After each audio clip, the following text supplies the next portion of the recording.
So let's begin.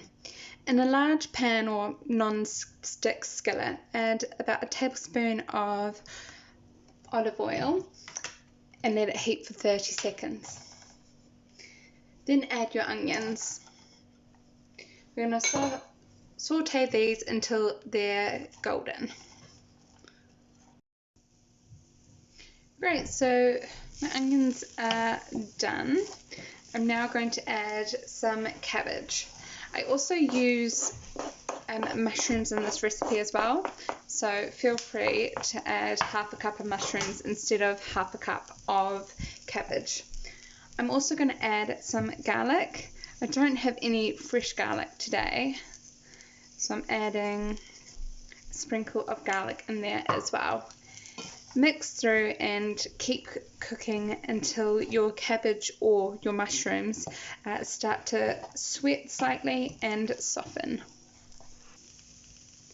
Once your cabbage or mushrooms are cooked, just put them to the side and let them cool down before we add the next ingredient. Once your mushrooms and onions or cabbage and onions is cooled down, next we're going to add a can of chickpeas, 4 tablespoons of oats, pinch of salt, pinch of pepper, and about 3 teaspoons of mixed herbs, or you could put freshly cut thyme or rosemary, as well as 2 slices of bread. So this is 2 slices of the end of a bread loaf because my husband won't eat those slices. So I added my mixture from the pan to a blender, and once it was all blended and looked like it was crumbly, I've just pulled it out, popped it in a bowl, ready for the next step. So next I scooped my meatballs into not quite perfect circles.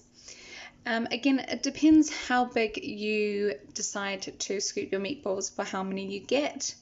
I've got probably just over 12 here.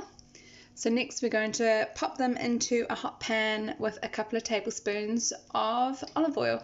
So let's get cooking.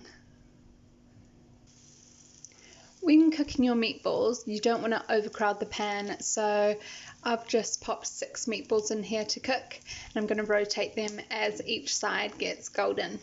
Any meatballs you don't use, feel free to wrap them up or pop them in a container and put them in the freezer.